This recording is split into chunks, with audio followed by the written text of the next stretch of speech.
Good morning students. నేను మీ Ganesh sir.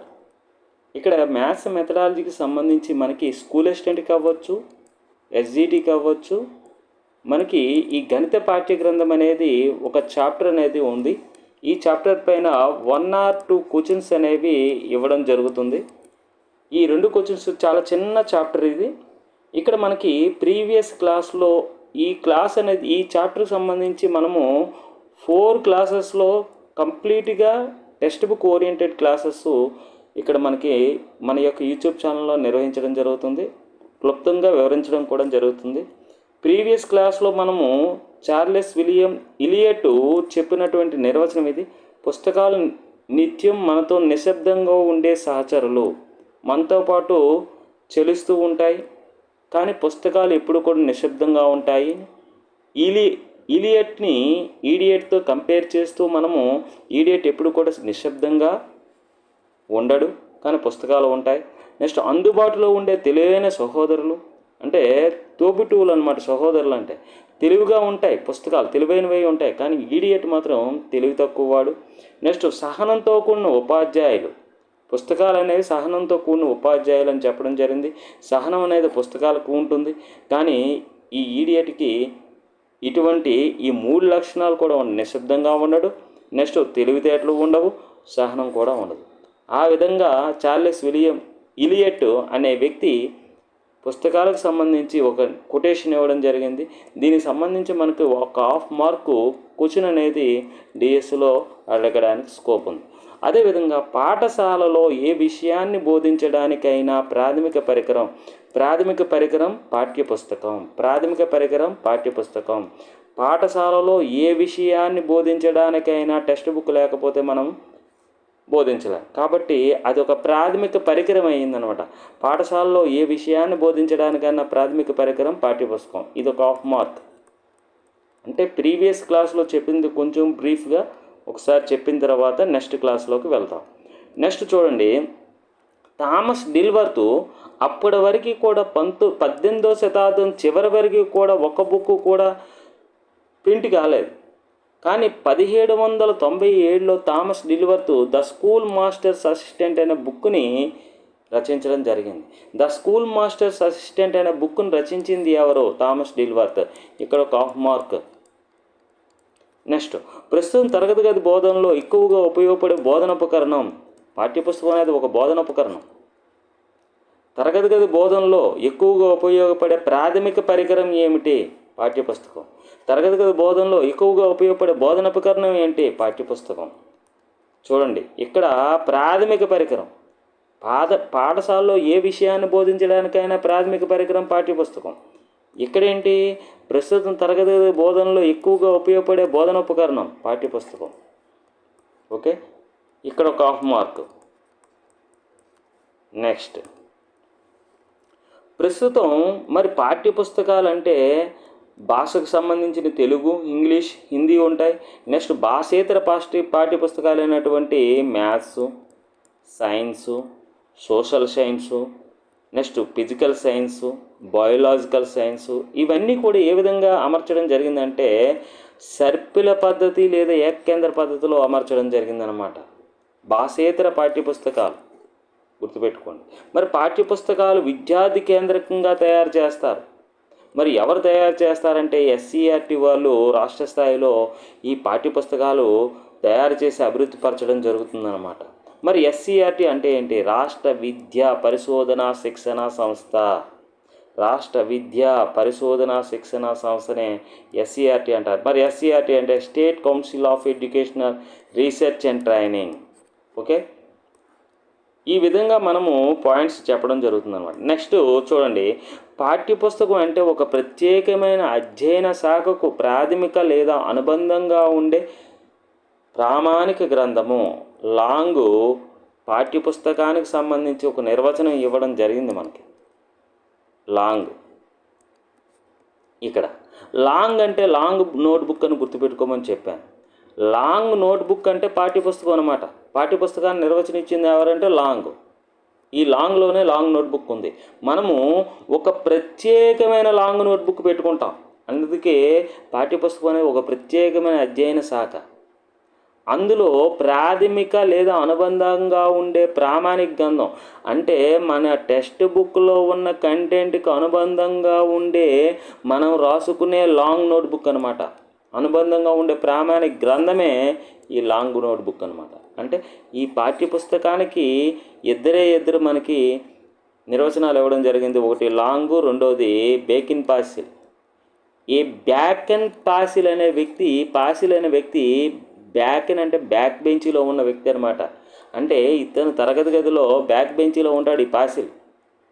అతనికి ఏమీ అర్థం కాకపోతే నిపుణుడైన ఉపాధ్యాయుడు ఒక పాఠ్య గ్రంథాన్ని తయారు చేశాడు.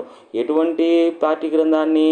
ఈ పాసిల్ గురించి బాగా ఆలోచించి బోధనా సామగ్రితో కూడినటువంటి ఆ పాసిల్కు ఉపయోగపడే రీతిలో ఉపాధ్యాయుడైన నిపుణుడు తయారు చేసిన పుస్తకమే పాఠ్యపుస్తకము. ఇక్కడ బ్యాకెన్ పాసిల్, లాంగ్. ఈ విధంగా పాఠ్యపుస్తకానికి సంబంధించి పాఠ్య గ్రంథానికి సంబంధించిన నిర్వచనాలు అడగడానికి స్కోప్ ఉంది.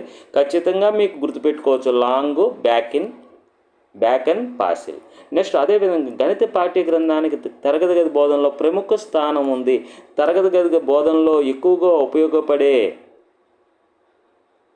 ప్రాథమిక పరికరం గణిత పాఠ్య గ్రంథం. ఓకే.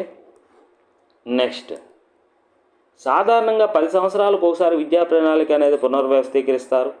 విద్యా ప్రణాళిక మార్పు చేసిన ప్రతిసారి కూడా పాఠ్య గ్రంథాలు కూడా మారుస్తారు. మరి విద్యా ప్రణాళికను తయారు చేసేటప్పుడు పాఠ్య గ్రంథాలను మార్పు చేసే క్రమంలో ఈ విద్యావేత్తలు ఎవరిని సంప్రదిస్తారంటే, ఒకటి ఉపాధ్యాయుల్ని, తర్వాత తల్లిదండ్రులని, విద్యార్థుల నుంచి అభిప్రాయాలు సేకరించి వారి సలహాలు తీసుకోవడం జరుగుతుంది. ఈ పాయింట్ అనేది చాలా ఇంపార్టెంట్ అనమాట. పాఠ్య గ్రంథాలను మార్పు చేసే క్రమంలో విద్యావేత్తలు క్రింది వాటిలో ఎవరిని సంప్రదిస్తారు? ఉపాధ్యాయుల్ని, తల్లిదండ్రులని, విద్యార్థుల నుంచి అభిప్రాయాలను సేకరిస్తారు పై వారందరూ అని అడుగుతాడు. ఖచ్చితంగా దీని నుంచి క్వశ్చన్ రావడం జరుగుతుందన్నమాట. 1 మార్క్. నెక్స్ట్ ఈ పాఠ్యపుస్తకాలు విద్యా ప్రణాళిక పునర్వ్యవస్థీకరణ ఎన్ని సంవత్సరాలకు ఒకసారి జరుగుతుంది? 10 సంవత్సరాలకు ఒకసారి. మరి విద్యా ప్రణాళిక మార్పు చేసిన ప్రతిసారి కూడా పాఠ్య గ్రంథాలు కూడా మార్పుస్తారు. ఈ పాయింట్స్ అనేది చాలా ఇంపార్టెంట్ పాయింట్స్ అనమాట ఇవన్నీ కూడా. నెక్స్ట్ చూడండి. నెక్స్ట్ ఒక మంచి గణిత పాఠ్య గ్రంథం జ్ఞానానికి ఒక మంచి వనరు. హాలుకెస్ట్ అనే వ్యక్తి మంచి నిర్వచనం ఇచ్చాడనమాట.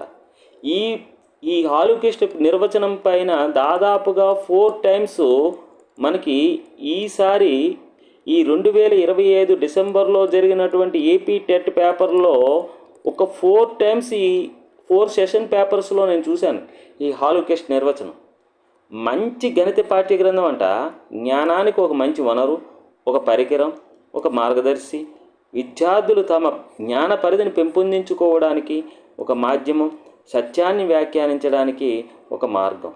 ఈ హాలుకెస్ట్ని నేనేమంటున్నానంటే హరిశ్చంద్రుడు అనుకుందాం.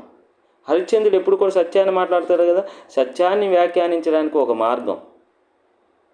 ఇతను ఈ హరిశ్చంద్రుడు హాలుకెస్ట్ అనే వ్యక్తి ఒక మంచి వనరు, ఒక మంచి పరికరం, నెక్స్ట్ ఒక మంచి మార్గదర్శి, సత్యాన్ని వ్యాఖ్యానించడానికి ఒక మంచి మార్గదర్శి అని ఒక మంచి గణిత పాఠ్యాంశానికి సంబంధించి ఈ హాలుకెస్ట్ ఒక మాటల్లో ఈ విధంగా చెప్పడం జరిగిందనమాట.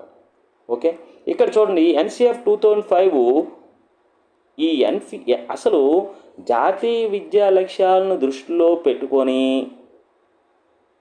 ఎన్సిఎఫ్ 2005 అనేది రూపొందించడం జరిగింది. అంటే నేషనల్ కరికులం ఫ్రేమ్ అనేది 2005 అనేది రూపొందించడం జరిగింది. అంటే అంతర్జాతీయ గణిత బోధనా లక్ష్యాల ఆధారంగా జాతీయ గణిత బోధనా లక్ష్యాలు రూపొందించారు. ఆ జాతీయ గణిత బోధన లక్ష్యాలు ఆధారంగా ఎన్సిఎఫ్ 2005 అనేది రూపొందింది. అసలు ఈ ఎన్సిఎఫ్ 2005 యొక్క ముఖ్య ఉద్దేశం ఏంటంటే విద్యార్థుల ఆలోచనలను గణితీకరణం చేయడమే ప్రధాన ఉద్దేశంగా ఉందన్నమాట.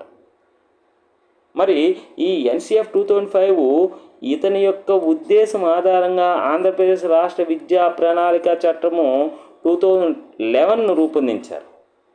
మరి దీని ఆధారంగా దీన్ని బేస్ చేసుకుని ఎస్సిఎఫ్ 2011 బేస్ చేసుకొని మన రాష్ట్రంలో సిలబస్ తయారు చేసి దానికి అనుగుణంగా పాఠ్య గ్రంథాలను తయారు చేస్తారు. ఓకే, ఇక్కడ వరకు ప్రీవియస్ క్లాస్లో చెప్పినటువంటి వివరాలన్నీ కూడా పాయింట్స్ రూపంలో మీకు అందించడం జరిగింది. ఇప్పుడు ఈరోజు క్లాసులో ముఖ్యమైనది ఏంటంటే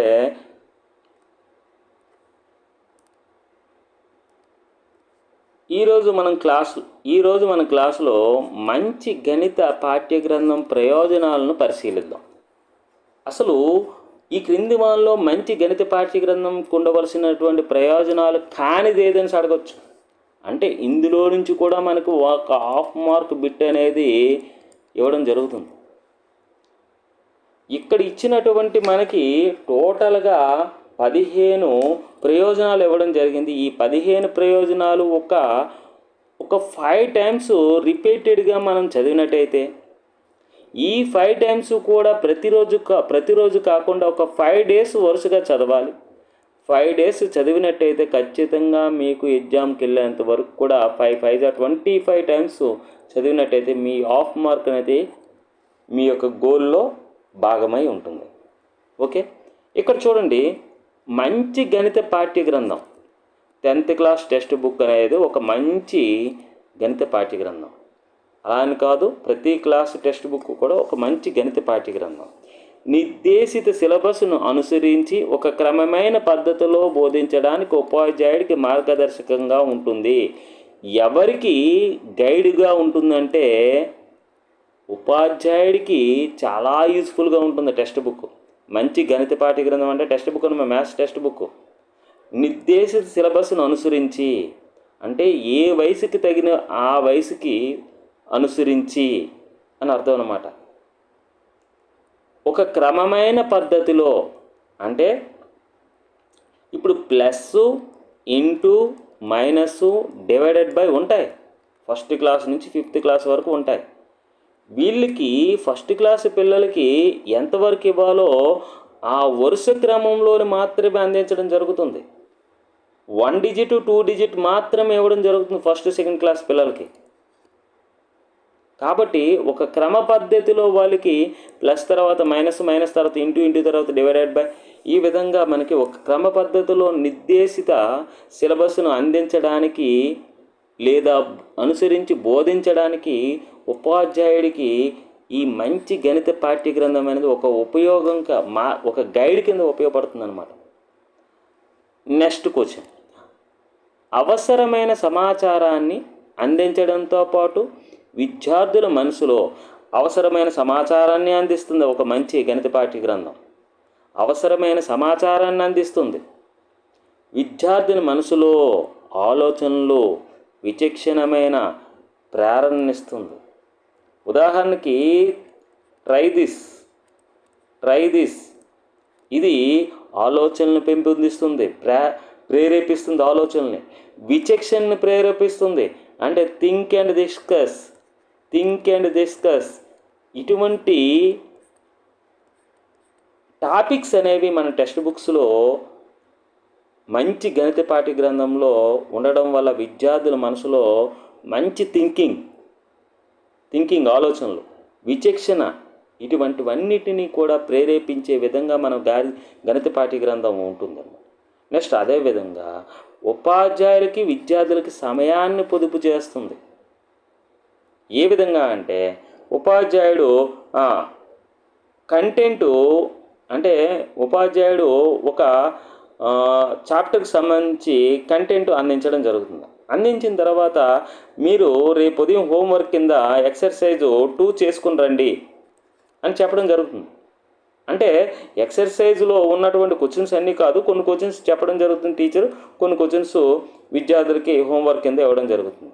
అప్పుడు ఇక్కడ సమయాన్ని పొదుపు చేయడం జరుగుతుంది. అంటే ప్రతిదీ కూడా క్లాస్ రూమ్లోనే కాకుండా విద్యార్థులకు కూడా కొంత ఎక్సర్సైజ్ ఇవ్వడం జరుగుతుంది. అలాగే ఈ టెక్స్ట్ బుక్ వల్ల కొంత సమయం అనేది పొదుపు చేయడం జరుగుతుంది అన్నమాట. మరి విద్యార్థులకి స్వయం అభ్యసన అలవాట్లను అభివృద్ధి పరుస్తుంది. నేను నా చిన్న వయసులో 9th క్లాస్లో ఉన్నప్పుడు మ్యాట్రిక్స్ అనేది 9th క్లాస్లో ఉండేది.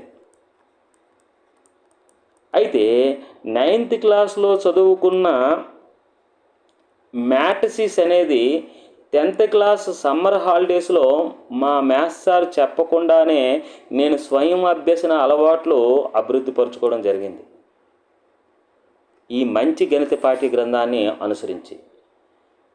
మరి మ్యాథ్స్ టీచర్ లేకుండానే మా దగ్గర బంధువులందరూ కూడా నేను మ్యాథ్స్ టీచర్ లేకుండానే మ్యాథ్స్ టెక్స్ట్ బుక్ చూస్తూ మ్యాట్రిసెస్ అనేది చెయ్యడం అనేది జరిగిందనమాట.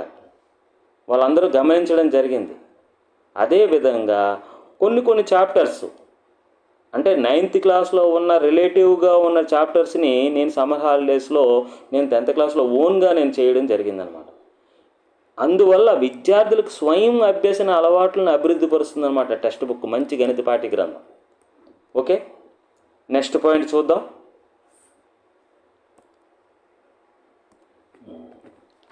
ఈ 4th పాయింట్ అనేది అయిపోయింది. స్వయం అభ్యసన అలవాట్లను అభివృద్ధి చేస్తుంది విద్యార్థులకి. విద్యార్థులు ఇంటి పని చేయడానికి సహాయపడుతుంది.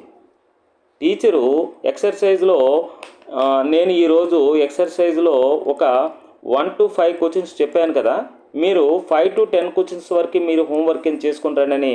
ఇంటి పని చేయడానికి కూడా మనకి ఈ మంచి గణిత పాఠ్య గ్రంథం అనేది ఉపయోగకరంగా విద్యార్థులకు ఉంటుందన్నమాట. నెక్స్ట్, ఉపాధ్యాయునికి సంప్రదింపు గ్రంథంగా ఉపయోగపడుతుందన్నమాట. ఉపాధ్యాయుడికి రెఫరెన్స్ బుక్ కింద ఉపయోగపడుతుందన్నమాట.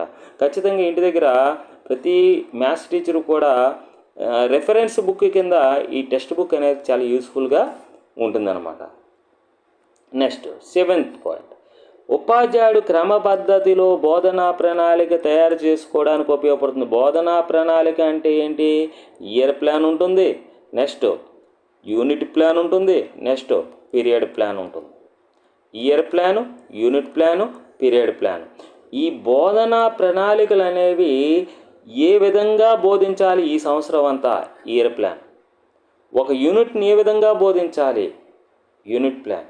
ఆ యూనిట్లో ఉన్నటువంటి సబ్ టాపిక్స్ని ఏ విధంగా బోధించాలి? Period plan.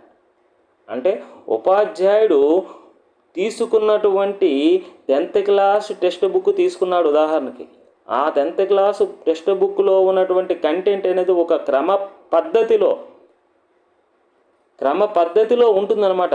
కంటెంట్, విషయ సమాచారం అంతా కూడా ఆ విషయ సమాచారాన్ని ఆధారంగా చేసుకొని అతను క్రమ పద్ధతిలో ఏ మంత్లో ఏది బోధించాలి, ఒక క్రమ పద్ధతిలో బోధనా ప్రణాళిక తయారు చేసుకోవడానికి ఉపయోగపడుతుందన్నమాట. ఆల్రెడీ క్లియర్గా ప్రతి టెక్స్ట్ బుక్లో విషయ సూచికలో ఏ మంత్లో ఏది బోధించాలనేది ఒక ప్రణాళిక అనేది ఇవ్వడం జరిగింది. ఆ విధంగా తయారు చేసుకోవడానికి కూడా స్వతహాగా ఉపాధ్యాయుడికి ఉపయోగపడుతుంది. నెక్స్ట్, బోధనా సామర్థ్యం పెంపొందించుకోవడానికి కూడా ఉపయోగపడుతుంది టెక్స్ట్ బుక్. తన యొక్క బోధనా సామర్థ్యాన్ని మెరుగుపరుచుకోవడానికి, పెంపొందించుకోవడానికి ఉపయోగపడేదే text book. Okay, next point. ఈ 9th పాయింట్ ఏంటంటే, మాదిరి సమస్యల ఆధారంగా విద్యార్థులు అభ్యాసంలోని సమస్యలను సాధించడానికి ఉపయోగపడుతుంది. ఇప్పుడు కొన్ని మాదిరి సమస్యలు ఇవ్వడం జరుగుతుంది, ఎగ్జాంపుల్ క్వశ్చన్స్ టెక్స్ట్ బుక్లో. వాటి ఆధారంగా చేసుకొని విద్యార్థులు ఏం చేస్తారో ఎక్సర్సైజ్లో ఉన్న క్వశ్చన్స్ ఖచ్చితంగా చేయగలుగుతారు. వీటిని బేస్ చేసుకునే ఇక్కడ క్వశ్చన్స్ అనే అభ్యాసంలో ఎక్సర్సైజ్లో క్వశ్చన్స్ అనేవి ఉండడం జరుగుతుంది.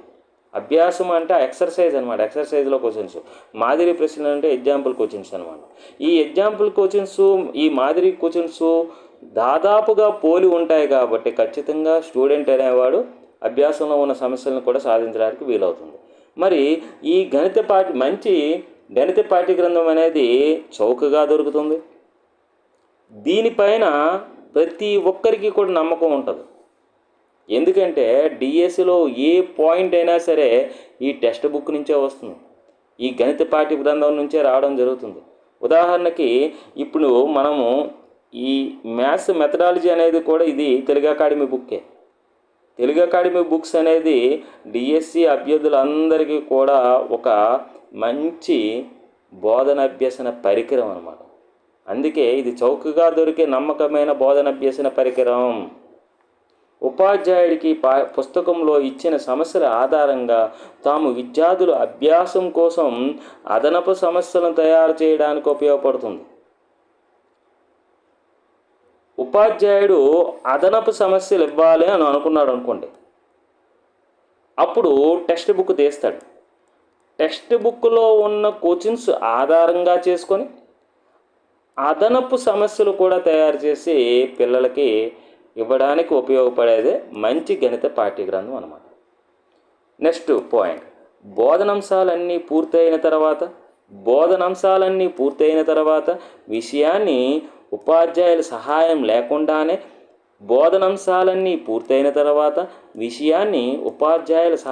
లేకుండానే విద్యార్థులు స్వతంత్రంగా పునర్విమర్శ చేసుకోవడానికి ఉపయోగపడుతుంది.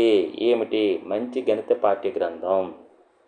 ఈ మంచి గణిత పాఠ్యగ్రంథం యొక్క ఉపయోగాలు ఇవన్నీ కూడా. బోధనాంశాలన్నీ పూర్తయిపోయాయి. ఒక యూనిట్కి సంబంధించి ఒక యూనిట్లో ఉన్నటువంటి సబ్ టాపిక్స్ అన్నీ కూడా కంప్లీట్ చేశాడు సారు, ఉపాధ్యాయుడు. మరి విషయాన్ని ఉపాధ్యాయుల సహాయం లేకుండానే విద్యార్థులు స్వతంత్రంగా ఇంటి దగ్గర పునరభ్యసనం అంటే రీలెర్నింగ్. నేను మ్యాథ్స్ టెక్స్ట్ బుక్ నా స్కూల్ ఏజ్లో 5 times చేసేవాడిని. ఒక్కొక్క ప్రాబ్లం 5 times, నిజం చెప్తున్నాను. నెక్స్ట్, పునర్విమర్శ చేసుకోవడానికి ఈ మంచి గణిత పాఠ్యగ్రంథం అనేది చాలా యూస్ఫుల్గా ఉంటుంది. నెక్స్ట్ పాయింట్,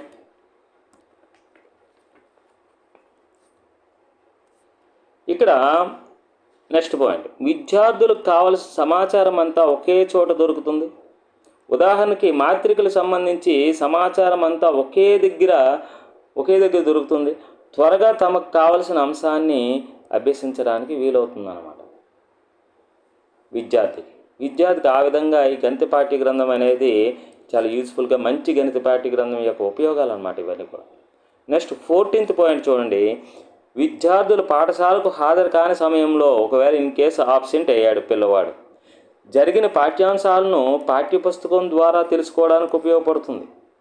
అంటే నిన్న ఏం జరిగింది దానికి అనుగుణంగా ఈరోజు క్లాస్ రూమ్లో నిన్న ఏం జరిగింది, ఈరోజు ఏం జరిగింది, ఈరోజు నేను స్కూల్కి రాలేదు.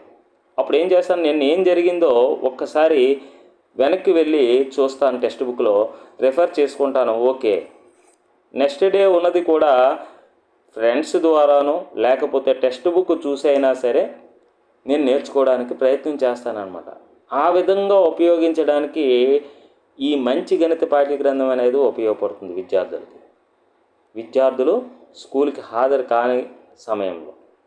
నెక్స్ట్, వివిధ సందర్భాల ఆధారంగా రూపొందించిన సమస్యలు, అభ్యాసాలు ఒక క్రమ పద్ధతిలో అందిస్తుందన్నమాట. అంటే సందర్భానుసారంగా రూపొందించిన సమస్యలు ఉంటాయి, అభ్యాసాలను, సమస్యలను ఒక క్రమ పద్ధతిలో అందిస్తుందన్నమాట. అంటే వివిధ సందర్భాల ఆధారంగా, అంటే ఏ విషయానికి తగినటువంటి సమస్యలు, ఆ విషయానికి సంబంధించినటువంటి ఎక్సర్సైజులు ఒక క్రమ పద్ధతిలో అందించేదే మంచి గణిత పాఠ్యగ్రంథం అన్నమాట. వివిధ సందర్భాల ఆధారంగా, ఉదాహరణకి సమితుల పాఠం ఉందనుకోండి, సమితులు అనేది ఒక సందర్భం అనుకుందాం, దాని ఆధారంగానే సమస్యలు రూపొందించడం జరుగుతుంది, దాని ఆధారంగానే అభ్యాసాలు కూడా ఒక క్రమ పద్ధతిలో అందించడం జరుగుతుంది అన్నమాట. అలా అందించేదే మన యొక్క మంచి గణిత పాఠ్యగ్రంథం.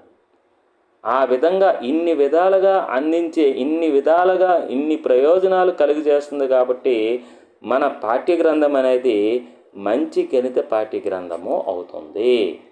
ఓకే, ఇవన్నీ కూడా మీకు ఈ 15 పాయింట్లు కూడా మీరేం చేయాలంటే ఒక్కసారి ఒక 5 days వరుసగా ప్రతిరోజు ఒక 5 times చొప్పున 5 days 5 times చొప్పున చదవండి. 25 times ఈ 15 కూడా చదివినట్టయితే ఖచ్చితంగా మీరు ఎట్టి పరిస్థితుల్లో మర్చిపోవడం అనేది జరగదు. ఓకే, ఈ లెసన్ అనేది ఇంకొక 2 classes కంప్లీట్ చేయడం జరుగుతుంది కాబట్టి ప్రతి ఒక్క అభ్యర్థి గమనించగలరు. ఈ మెథడాలజీ క్లాసెస్ చెప్పే విధానం మీ అందరికీ నచ్చినట్టయితే ఒక లైక్ చేయండి, కామెంట్ చేయండి, ఖచ్చితంగా తెలుగు రాష్ట్రాల్లో స్కూల్ అసిస్టెంట్కి అవ్వచ్చు, ఎస్జిటికి అవ్వచ్చు, మ్యాథ్స్ మెథడాలజీకి సంబంధించి ప్రిపేర్ అవుతున్న ప్రతి ఒక్క అభ్యర్థికి కూడా మన యొక్క వీడియోస్ యూట్యూబ్ ఛానల్ లింక్ని చేరవేస్తారని ఆకాంక్షిస్తూ నెక్స్ట్ క్లాస్లో కలుసుకుందాం. Okay, thank you.